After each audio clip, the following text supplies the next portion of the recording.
Assalamualaikum warahmatullahi wabarakatuh.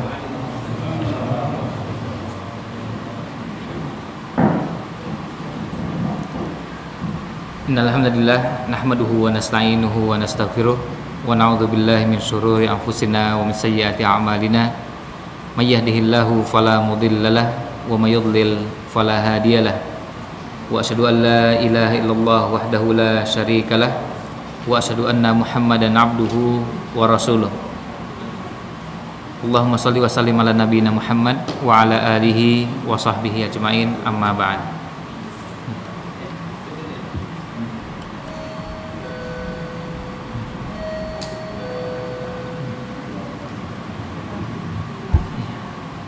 Keberadaan kita sebagai hamba Allah Subhanahu wa taala mengharuskan kita untuk tidak pernah bosan memanjatkan puji serta syukur atas limpahan nikmat dan karunia yang masih terus Allah berikan pada kita semua. Nikmat yang begitu banyak dan pasti semua sepakat tidak mungkin kita hitung jumlahnya. Allah SWT berfirman, wa in ta'uddu ni'matallahi la tuhsuha. Dan jika kalian hendak menghitung nikmat-nikmat Allah, niscaya kalian tidak akan pernah sanggup menghitungnya. Sebagai hamba yang beriman, kita yakin bahwa nikmat itu akan bertambah jika disyukuri, karena Allah berjanji la in syakartum la azidannakum. Dan sebaliknya, nikmat akan cepat hilang dan tidak berkah ketika tidak disyukuri. Dan syukur yang ideal diwujudkan dengan 3 rukunnya, dengan hati, dengan lisan, dan dengan amal perbuatan. Dengan hati kita meyakini setiap nikmat yang kita terima sumbernya dari Allah Subhanahu wa taala. Allah berfirman, "Wa bikum min ni'matin fa minallah." Nikmat apapun yang sampai pada kalian sumbernya dari Allah Subhanahu wa taala. Dengan lisan kita memuji Allah Subhanahu wa taala, memanjatkan puji serta syukur, kalimat hamdalah dan kalimat-kalimat thayyibah lain kita tujukannya kepada Allah Subhanahu wa taala. Dan dengan amal perbuatan, idealnya ketika nikmat yang kita terima bertambah, maka ketaatan kepada Allah juga meningkat. Nabi Daud alaihissalam dan keluarganya Allah perintahkan untuk beramal sebagai bentuk syukur. Allah berfirman, i'malu ala Dawuda syukra. Beramallah wahai keluarga Daud sebagai bentuk syukur. Wa qalilum min ibadiyas syakur. Dan sangat sedikit dari hamba-hambaku yang banyak bersyukur. Rasulullah SAW pernah satu malam ditanya mengapa beliau sholat malam sampai kakinya bengkak. Beliau menjawab dengan kalimat singkat, afala akunu abdan syakura. Apakah saya tidak mau menjadi hamba yang banyak bersyukur? Di sholat malam yang beliau kerjakan sebagai bentuk syukur kepada Allah Subhanahu wa taala. Jamaah sekalian rahimakumullah, pada kesempatan malam ini kita akan coba sama-sama mengkaji salah satu bagian dari tema besar yang berkaitan dengan membangun generasi Qur'ani. Tema ini termasuk tema besar karena tema ini bisa dibahas dari beberapa sisi. Ketika kita berbicara membangun generasi, maka mau tidak mau kita akan berbicara tentang sesuatu yang besar berkaitan dengan umat yang besar ini. Apalagi membangun generasi Qur'ani yang ini dikaitkan dengan Quran, maka akan banyak sisi yang bisa digali atau bisa banyak sisi yang dibahas. Ada yang membahas tema ini berhubungan dengan pendidikan, bagaimana membangun generasi Qur'ani dan fokusnya pada bidang pendidikan. Ada yang membahas tema ini dikaitkan dengan bagaimana proses membangunnya. Ada yang membahas tema ini fokusnya pada bagaimana hubungan kita dengan Al-Quran sebagai tahapan dari semua proses tadi, salah satu tahapan dari proses tadi untuk sampai pada terbentuknya generasi Quran. Nah, supaya pembahasannya tidak terlalu luas, kita akan coba fokuskan pada bahasan yang berhubungan dengan apa kewajiban kita terhadap Al-Quran. Apa kewajiban kita terhadap Al-Quran, dan ini menjadi salah satu rangkaian dari proses kita membangun generasi Qurani, supaya tidak muncul pertanyaan, tema besar ini kok dibahas hanya pada bagian kecil dari tema ini. Di kalangan para ulama, ketika membahas beberapa tema-tema besar, kadang fokus pada satu bahasan itu menjadi penting supaya tidak disalahpahami, agar jangan sampai tema yang besar ini dia tidak diberikan haknya yang wajar, yang tepat, karena uraian bahasan ini bisa mencakup beberapa aspek. Nah, karena kita akan fokuskan pada kewajiban kita terhadap Al-Quran, maka kita akan coba fokuskan pada kewajiban ini dengan berangkat dari apa yang dekat dengan kehidupan kita sehari-hari.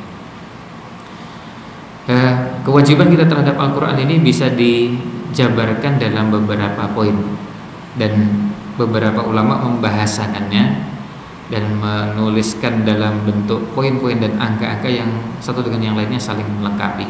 Maka kita akan coba uraikan dalam beberapa poin, mudah-mudahan lebih mudah dicerna, karena poinnya tidak akan terlalu banyak. Insya Allah tidak akan sampai 10 poin. Yang pertama, ketika kita ingin kembali kepada Al-Quran, melahirkan generasi Qurani, maka tidak mungkin kita meninggalkan kewajiban pertama, yaitu membaca Al-Quran. Sebagian membahasakannya tilawatil Quran. Membaca Al-Quran ini sebagaimana layaknya membaca yang benar, dibaca dengan tartil, yang artinya dikeluarkan setiap huruf dari tempat keluarnya, atau diistilahkan makhrajnya. Alhamdulillah sekarang kita patut bersyukur, cukup banyak program, cukup banyak kegiatan yang menunjang untuk terbentuknya generasi yang bisa dan terampil membaca Al-Quran dengan baik. Tentu kalau program tersebut diikuti dengan benar. Ada yang metode yang disusun atau dirancang fokus untuk anak-anak. Ada yang dirancang khusus untuk orang dewasa. Ini pendidikan Al-Quran untuk orang dewasa, dirosa. Ada yang disusun untuk semua kalangan dan usia. Bagi kita di Indonesia ini, kita sempat melihat setidaknya ada 3 metode yang sempat berkembang dan cukup luas jangkauannya penyebaran bukunya. Ada Iqra dari IMM Kota Gede Yogyakarta, ada Qiraati dari Semarang, ada Tilawati dari Surabaya.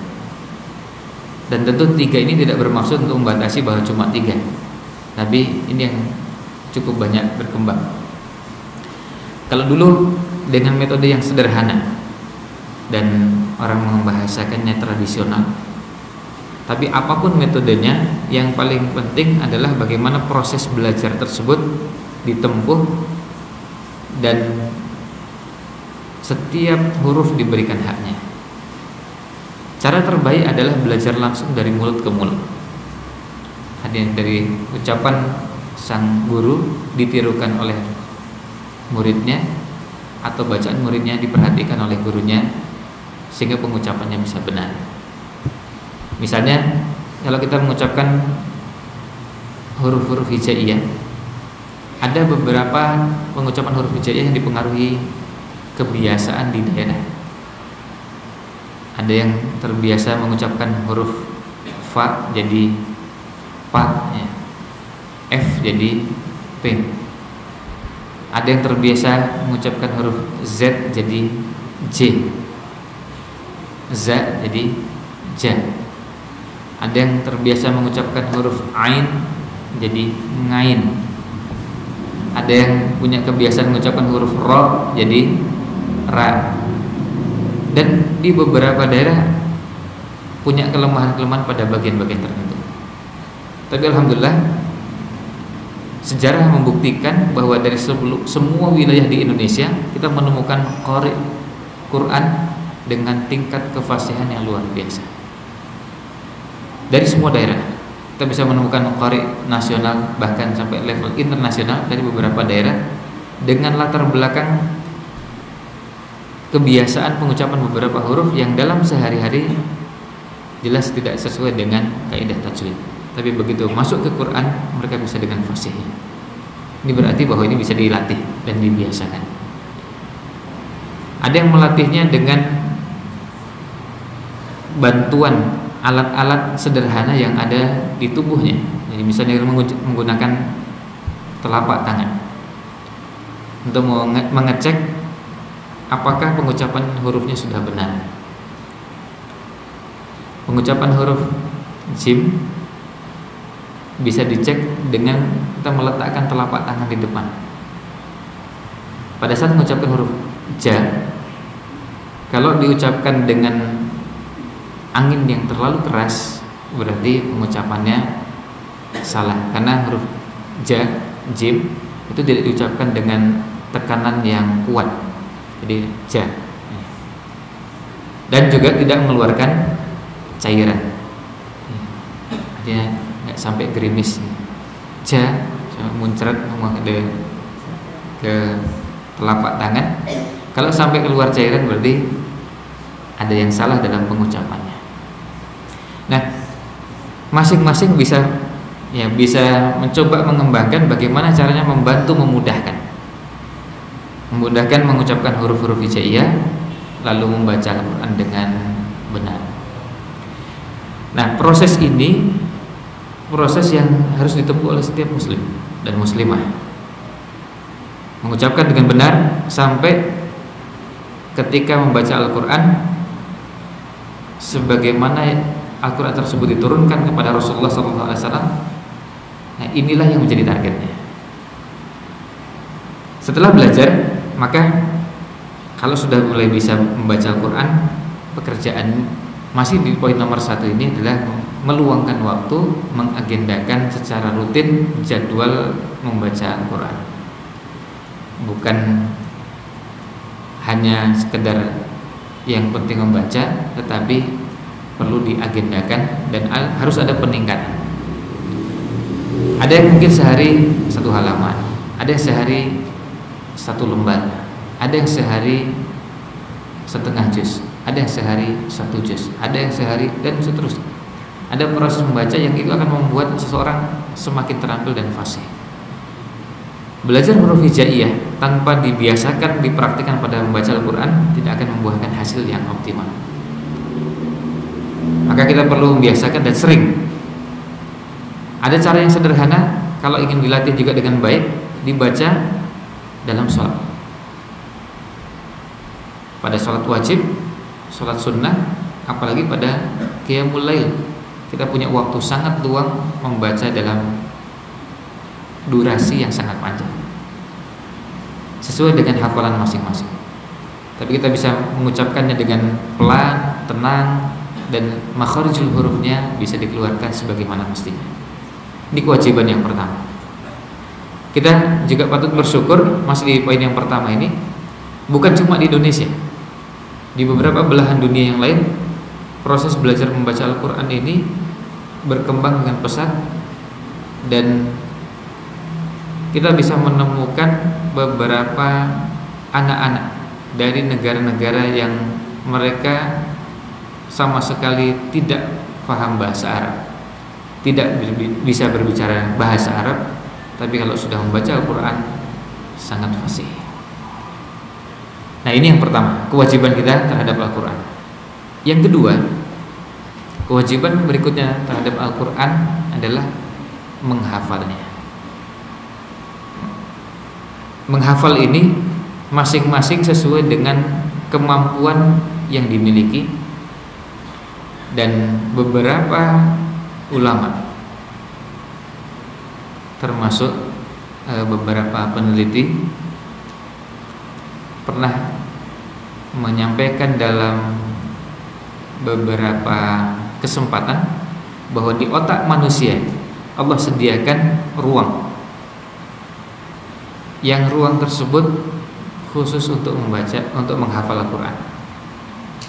Sehingga kalau kita menghafal Al-Quran, ruang tersebut akan termanfaatkan, dan sebaliknya kalau kita tidak menghafal Al-Quran, ruang tersebut kosong. Ya, kalau dalam komputer kita mengenal ada folder, nah di otak manusia juga Allah sediakan. Itu sebabnya kita bisa melihat ada orang dengan basic ilmu dalam ilmu apapun, tapi di waktu yang sama bisa hafal Al-Quran. Kita bisa menemukan ada dokter hafal Al-Quran, apoteker hafal Al-Quran, ada ahli di bidang teknik dengan berbagai macam spesialisasinya yang juga hafal Al-Quran. Belum lama ini ada seorang mahasiswa Indonesia yang baru pulang dari Jepang, pernah jadi imam masjid di Asakusa, Jepang, hafal Quran 30 juz, dan bidangnya di bidang teknik nuklir, S1 S2 ITB, S2 yang kedua dan S3 di Jepang. Jadi S2 nya 2 kali, tapi di waktu yang sama hafal Quran. Seorang peneliti di Badan Tenaga Atom Nasional di Serpong. Sebelumnya kita juga bisa melihat ada apoteker. Ketika muncul penghafal Quran paling cilik di dunia, ada Tabarok, Yazid dan Zainah dari Mesir. Bapak dan ibunya apoteker, dan bapak ibunya hafal Quran. Dan bapak ibunya mencoba mendidik anaknya untuk hafal Quran pada usia yang sangat muda. Semua anaknya, ketiga anaknya hafal Quran sebelum menginjak usia 5 tahun. Jadi penghafal Quran termuda. Dan begitu menginjak usia 7, 8, 9 tahun sudah mulai masuk ke ilmu-ilmu lain yang berhubungan dengan Al-Quran. Masuk ke qiraat, matan syatibiyah, dan cabang-cabang dari Al-Quran pada usia yang sangat muda. Di Indonesia menghafal Quran di usia anak-anak ini masih belum banyak. Meskipun sekarang sudah mulai digalakkan, tapi kita belum mendulang hasilnya, karena memang sebagian masih berproses. Saat ini di beberapa kota sedang disosialisasikan audisi untuk penghafal Quran di bawah usia 10 tahun. Indonesia yang jumlah penduduk muslimnya konon mencapai sekitar 200 juta muslimnya. Mencari penghafal Quran cilik pada usia di bawah 10 tahun itu ternyata sulitnya luar biasa. Padahal lembaga penghafal Quran atau pondok tahfidz Quran jumlahnya melimpah dan banyak, tapi yang hafal pada usia-usia tersebut tidak banyak. Ketika tawaran yang sama, karena ini tawaran ini kaitannya nanti dengan lomba hafal Quran tingkat internasional yang insya Allah akan dilaksanakan di Mekah. Ketika disosialisasikan di Indonesia, di beberapa kota tidak banyak yang mendaftar karena memang tidak banyak yang hafal. Begitu diinformasikan di Pakistan, yang mendaftar lebih dari 1.000 orang. Artinya lebih dari 1.000 orang anak usia di bawah 10 tahun hafal Quran 30 juz. Mereka yang daftar. Jumlah penduduknya jelas kita semua tahu Pakistan lebih sedikit daripada jumlah penduduk Indonesia. Ini penghafal pada usia anak-anaknya luar biasa banyak. Nah, di beberapa negara TPA itu bukan sekedar belajar membaca Quran, tapi menghafal Al-Quran. Di Mauritania jumlahnya juga banyak, di Sudan jumlahnya juga banyak, di Gaza, Palestina jumlah penghafal Quran pada usia anak-anak juga banyak. Di beberapa negara alhamdulillah cukup banyak, dan di Indonesia kita yang masih belum sebanyak beberapa negara lain. Kalau kita melihat dengan pendekatan persentase. Ini yang kedua berkaitan dengan menghafal. Nah, untuk menghafal ini jangan sampai kita berpikir bahwa usia kita sekarang ini dianggap usia yang sudah cukup tua untuk menghafal Quran. Ada sebagian bahkan mahasiswa begitu sudah bicara tentang hafalan Quran merasa sudah tua. Jadi kalau sudah urusan menikah masih muda. Begitu diajak bicara tentang bagaimana kita menghafal Quran, dia merasa bahwa usianya sudah cukup tua dan terlambat untuk menghafal Al-Quran. Padahal kita ketahui berapa banyak penghafal Quran yang mulai menghafal Quran pada usia mahasiswa. Bahkan ada yang pasca mahasiswa. Seorang ibu di Jakarta usianya di atas 60 tahun, setelah selesai pensiun baru mulai menghafal Quran dan selesai hafal Quran kalau tidak salah usia 63 tahun. 63 tahun. Dan menghafal Qurannya bukan sejak kecil. Dan bisa hafal Quran 30 juz. Maka kalau yang usianya masih 30 tahun, apalagi di bawah 30 tahun, tidak pantas beralasan sudah tua.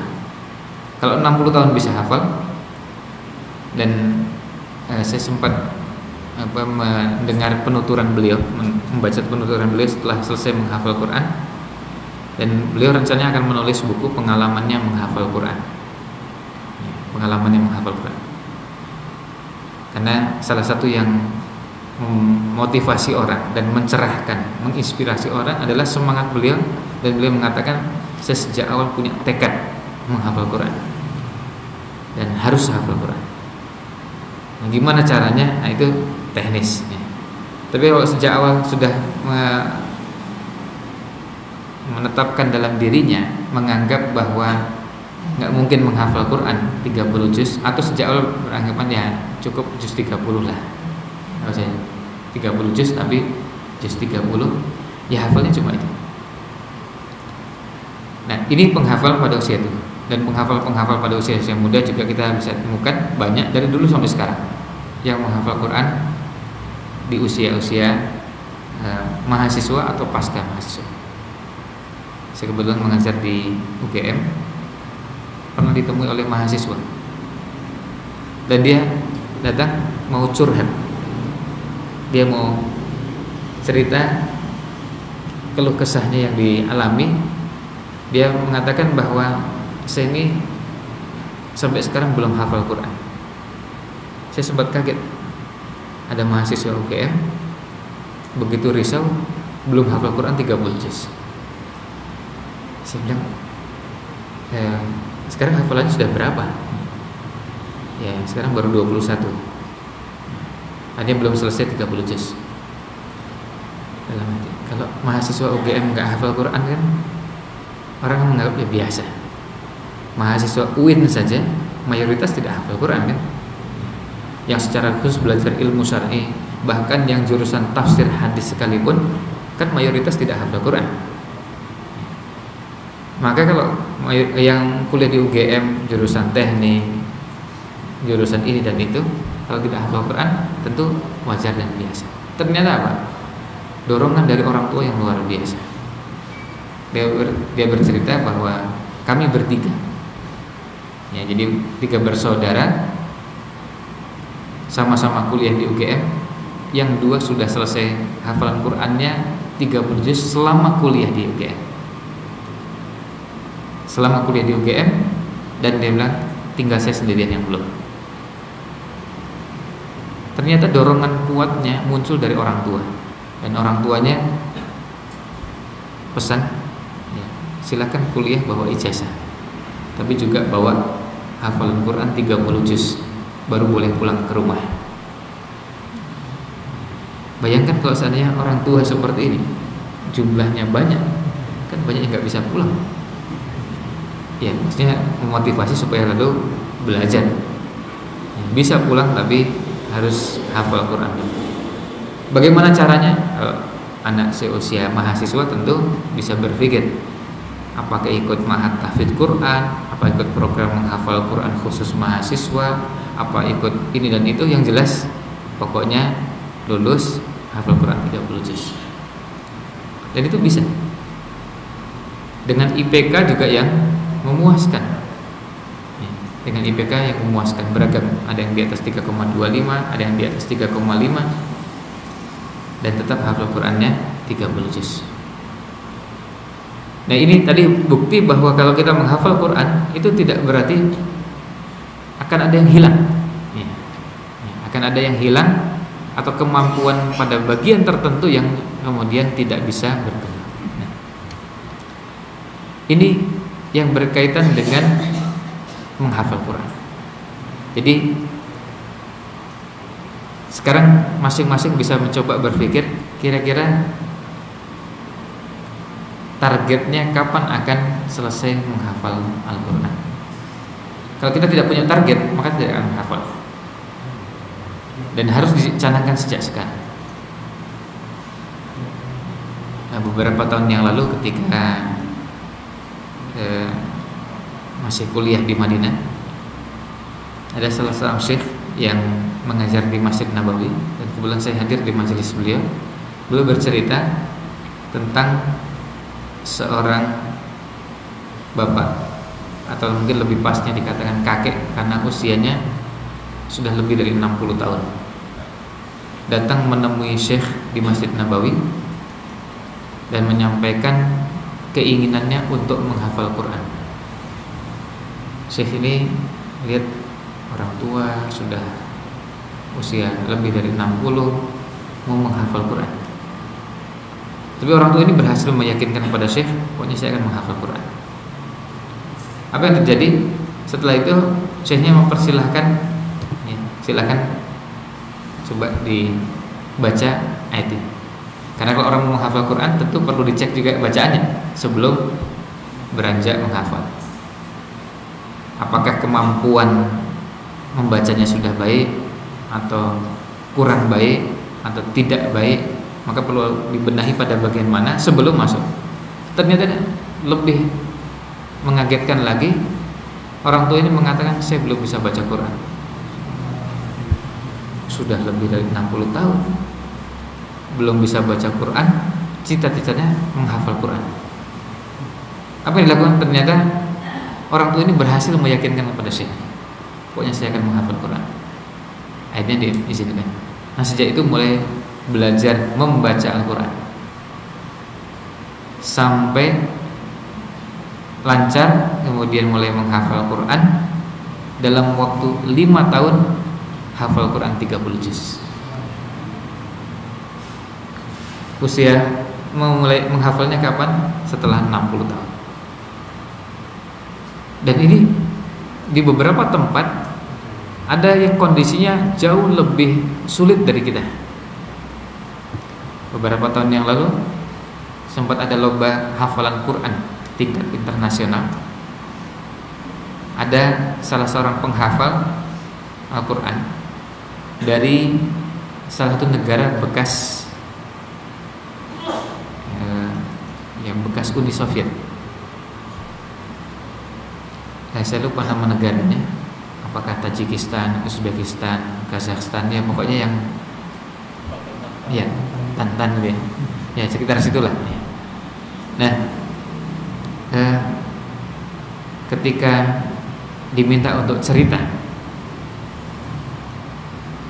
kemudian didampingi bapaknya, diceritakan bagaimana proses menghafal Quran. Ada yang sangat mengagumkan, bagaimana mereka punya kesungguhan menghafal Quran yang luar biasa. Jadi karena komunis berkuasa, kaum muslimin tentu tidak bisa leluasa menghafal Quran. Apa yang terjadi? Anak ini, dan dia juga bapak ini bercerita, dia juga belajar dari bapaknya dulu dengan cara yang sama. Berangkat dari rumah, naik kendaraan, sampai di satu tempat, kemudian ditutup matanya. Ditutup matanya, kemudian pergi ke tempat menghafal Quran, dan itu ternyata di situ ditemukan banyak anak. Setelah sampai di lokasi baru dibuka matanya dan menghafal. Setelah selesai keluar dari tempat itu ditutup. Sampai ke tempat semula baru dibuka. Sehingga begitu sampai di rumah, di perjalanan menuju rumah, matanya terbuka. Dan itu dilakukan tiap hari.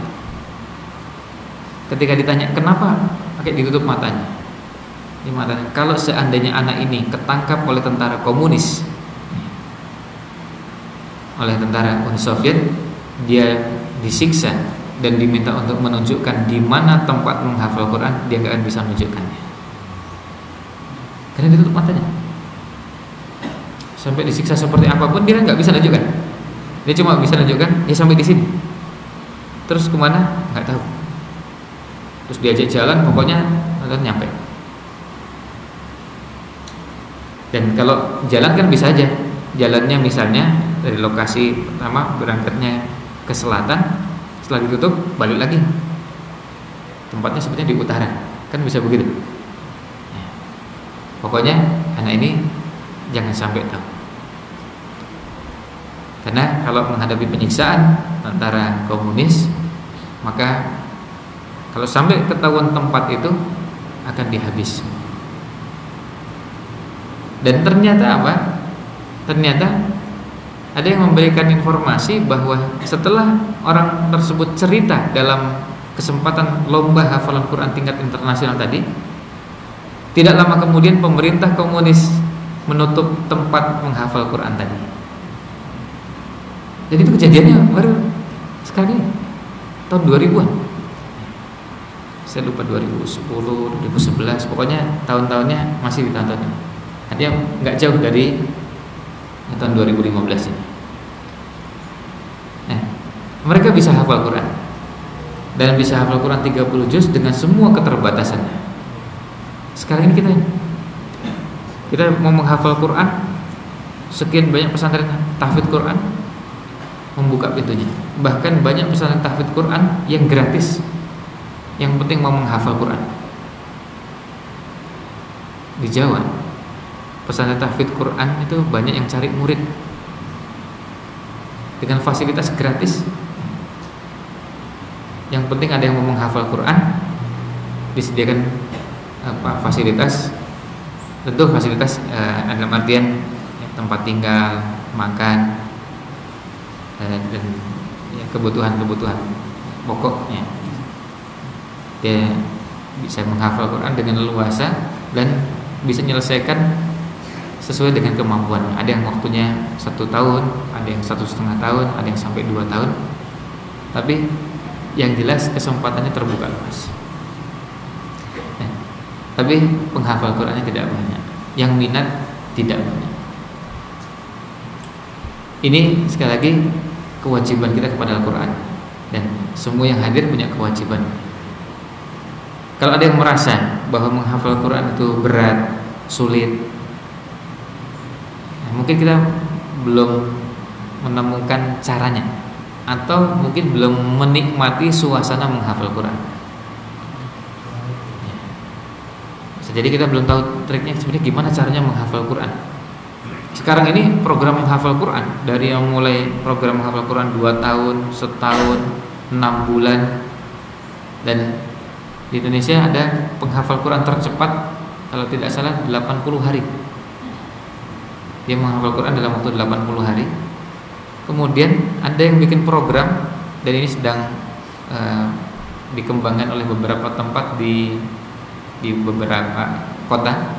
Yang pertama memprakarsai di Makassar, lalu mulai ke beberapa kota di Jawa, menghafal Quran 30 juz dalam waktu hanya 40 hari.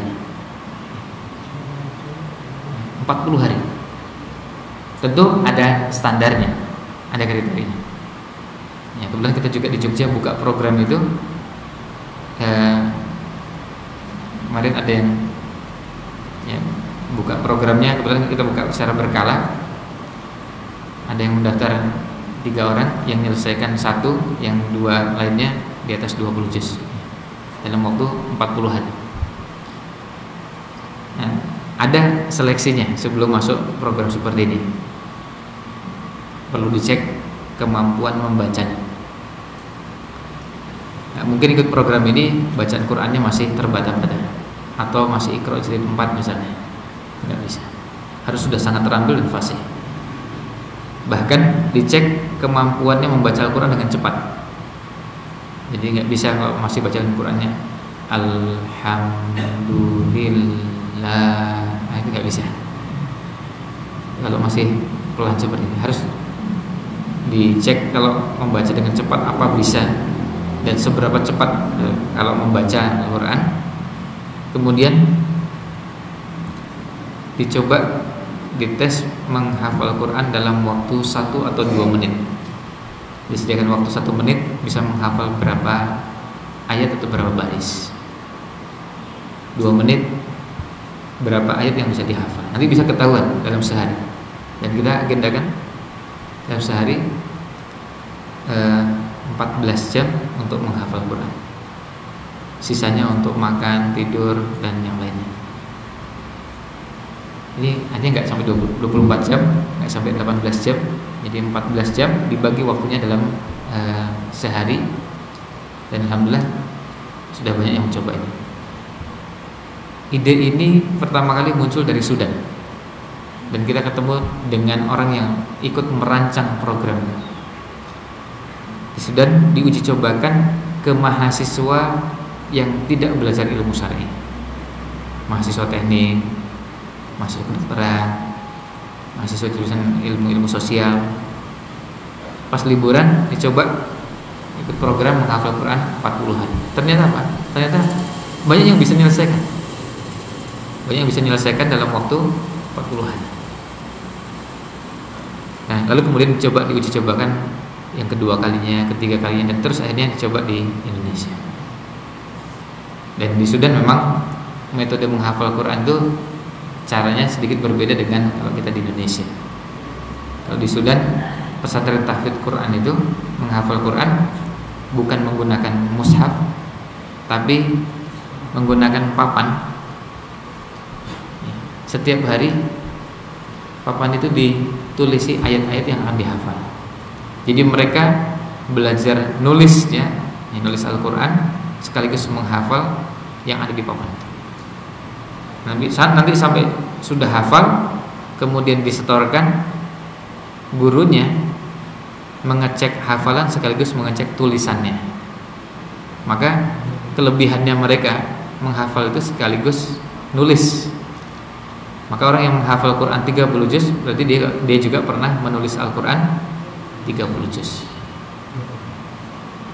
Dan yang menarik lagi, setelah selesai hafalan Quran, kalau di pondok-pondok mereka selesai menghafal Quran 30 juz, lalu ada program setoran hafalan Quran.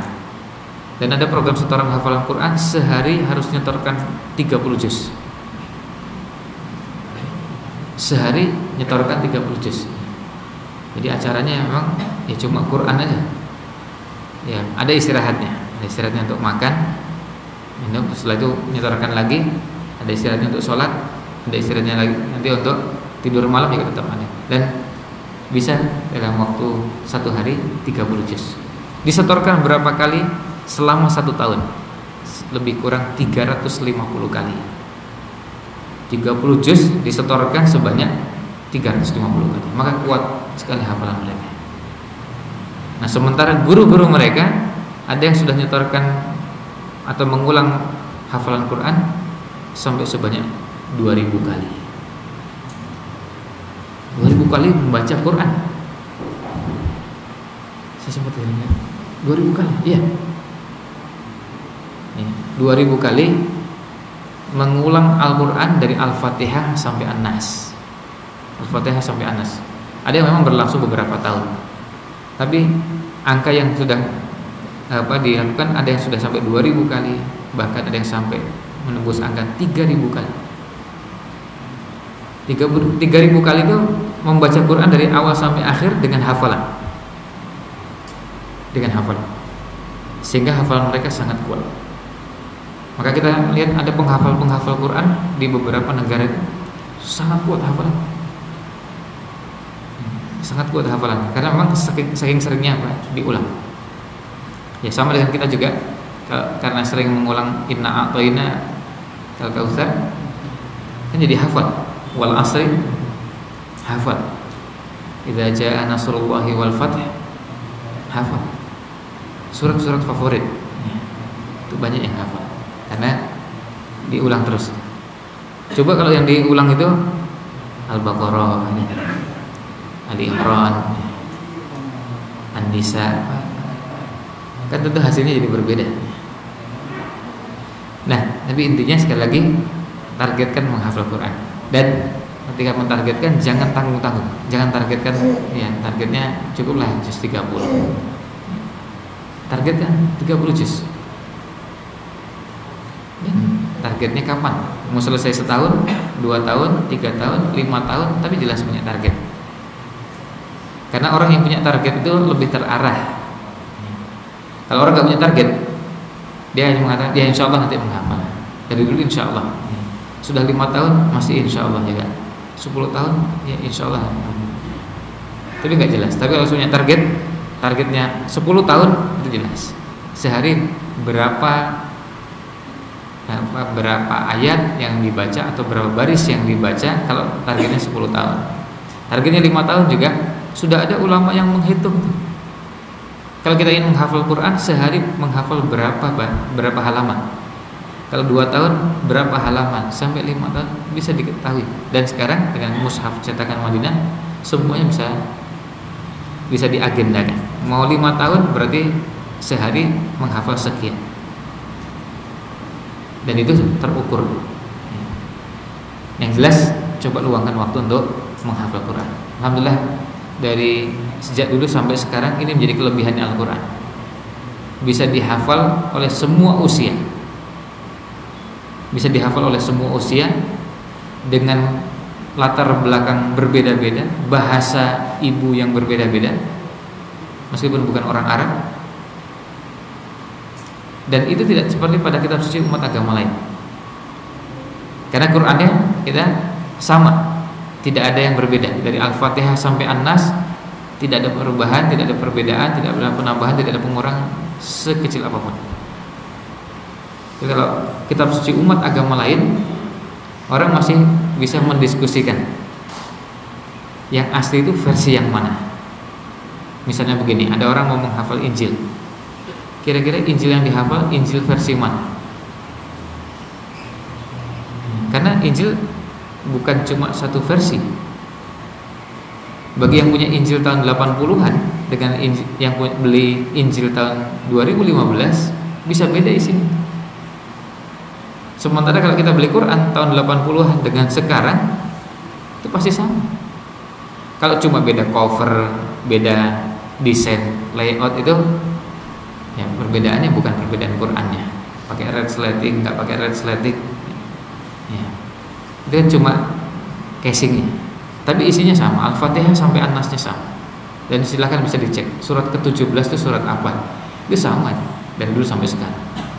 Tapi Injil bisa berbeda. Maka yang menghafal Injil yang dulu dengan yang menghafal Injil sekarang bisa berbeda. Babi dulu diharamkan, sekarang berubah di versi terbaru babi hutan yang diharamkan. Dulu babi, lalu sekarang berubah jadi babi hutan. Saya kurang tahu apakah ada edisi tahun 2015, edisi revisi, nanti ada apalagi yang berubah. Ya. Nah, bisa terbayangkan kalau seandainya ada edisi baru dan edisi terbaru, edisi revisi. Sementara kalau kita Quran itu nggak ada edisi revisi. Silahkan cari Quran edisi cetakan manapun, ya isinya pasti sama. Maka kalau kita jadi makmum, lihat imamnya atau mendengar imamnya membaca bacaan yang salah, kita bisa mengingatkan. Dan tidak ada perdebatan, tidak ada diskusi karena perbedaan versi Al-Qur'annya. Kan tidak mungkin begitu seorang imam diingatkan lalu dia mengatakan dan menjawab, "Oh maaf, saya Qur'annya edisi terbaru." Nggak ada. Salah ya salah. Karena nggak ada edisi terbaru, edisi lama, edisi baru tetap seperti itu. Surat Al-Kahfi surat ke-18 mulai dari ayat pertama sampai ayat terakhirnya sama urutannya.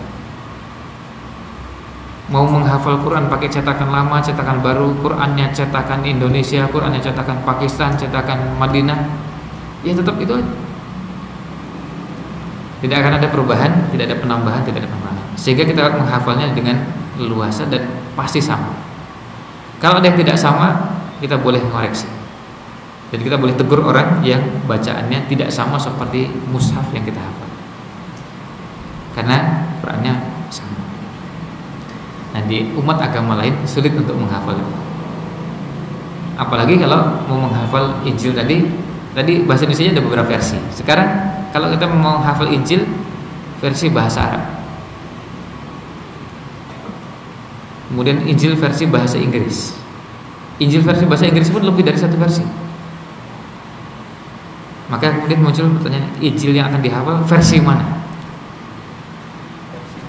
Ya. Baik, kalau versi Nias, apa mungkin ada versi khusus untuk daerah tertentu, tahun tertentu? Kita tidak punya itu. Quran ya Quran, Al-Fatihah ya Al-Fatihah. Semuanya pasti berakhiran waladdallin. Itu pasti. Di Al-Fatihahnya pasti sama.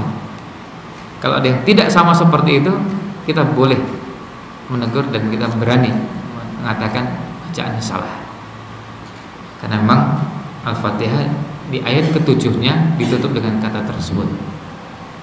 Nah, ini menghafal Quran. Jadi silakan masing-masing mencoba mencanangkan sejak sekarang, menargetkan untuk menghafal Quran. Kalau lagi-lagi merasa berat untuk menghafal Quran 30 juz, lalu nyicil ya. Targetnya ya nggak usah banyak-banyak dulu, targetnya 1 juz dulu. Kalau itu sudah bisa terlampaui, maka naikkan lagi menghafal 2 juz, kalau menghafal 3, 5 dan seterusnya. Ya kalau memang masih merasa berat, bolehlah membuat target-target jangka pendek, jangka menengah dan jangka panjang, tapi punya target menghafal. Nah, ini yang kedua. Kita masuk yang ketiga. Kewajiban berikutnya terhadap Al-Quran adalah berhukum dengan Al-Quran. Al-Quran dijadikan pedoman hidup. Al-Quran dijadikan acuan, rujukan untuk menjadi panduan menjalani kehidupan di dunia. Karena Al-Quran berisi hudan, petunjuk. Hudan linnas, petunjuk untuk seluruh umat manusia. Dan kalau itu menjadi petunjuk, dia akan mengantarkan orang pada kebahagiaan yang hakiki. Orang bisa mendefinisikan bahagia dengan macam-macam. Orang yang punya uang mendefinisikan bahagia dengan punya uang. Orang yang belum nikah membayangkan bahagia itu kalau sudah nikah. Orang yang tidak punya pangkat membayangkan punya pangkat itu bahagia. Orang yang tidak terkenal membayangkan kalau terkenal itu bahagia. Orang yang enggak punya kumpulan tadi, kekayaan, popularitas, pangkat dan yang lainnya, orang merasa tidak bahagia. Dan ketika sudah berhasil meraih itu semua, ternyata kita menemukan ada orang-orang yang tidak bahagia. Punya uang, ternyata yang tidak bahagia. Dan ada penelitian-penelitian yang dilakukan tentang bagaimana rumusan kebahagiaan. Ada orang yang bahagia dengan apa yang dimiliki, itu menjadi kuncinya. Kenapa Islam mengajarkan qanaah, mengajarkan wara, mengajarkan zuhud? Karena itu menjadi kunci kebahagiaan. Kan bahagia itu tidak harus memiliki segala hal. Tidak harus memiliki segala hal. Orang punya uang banyak malah bisa jadi pusing. Bagaimana caranya uangnya tidak berkurang? Atau bagaimana cara uangnya aman? Tapi Al-Quran mengenalkan konsep kebahagiaan dengan cara yang sederhana. Di antaranya adalah surat Al-Asr. Wal 'asr innal insana lafi khusr. Dan di situ sebutkan semua manusia. Semua manusia itu rugi. Illal ladzina amanu wa 'amilus shalihat wa tawassaw bil haqq. Dan yang terakhir wa tawassaw bis sabr. Ternyata itu kuncinya. Di ayat yang lain Allah menyebutkan bagaimana caranya untuk mendapatkan ketenangan jiwa. Ala bi dzikrillahi tatmainnul qulub. Dan ketenangan itu didapatkan yang orang yang tidak merasakan dan tidak menjalani itu tidak menikmatinya. Dia tidak menikmatinya. Dan tadi ilustrasi bahagia pada sebagian orang yang tidak dengan panduan Quran, dia membayangkan bahagia itu memiliki yang dimiliki orang lain. Sampai ada yang mengilustrasikan seperti ini. Ketika ada seorang suami istri berjalan, dan tiba-tiba hujan turun. Pas nggak bawa payung, kemudian juga tempatnya nggak ada tempat berteduh, akhirnya berjalan kaki dan kehujan. Ketika setelah berjalan, mereka berdua ini melihat ada suami istri yang berjalan, sama-sama berjalan, tapi bawa payung. Kemudian yang nggak bawa payung ini komentar, betapa nikmatnya kalau punya payung. Ini betapa nikmatnya kalau punya payung. Nah, yang punya payung ini jalan, kemudian lihat ada pengendara sepeda. Kemudian komentar, enak kalau pakai sepeda, kehujanannya gak lama-lama.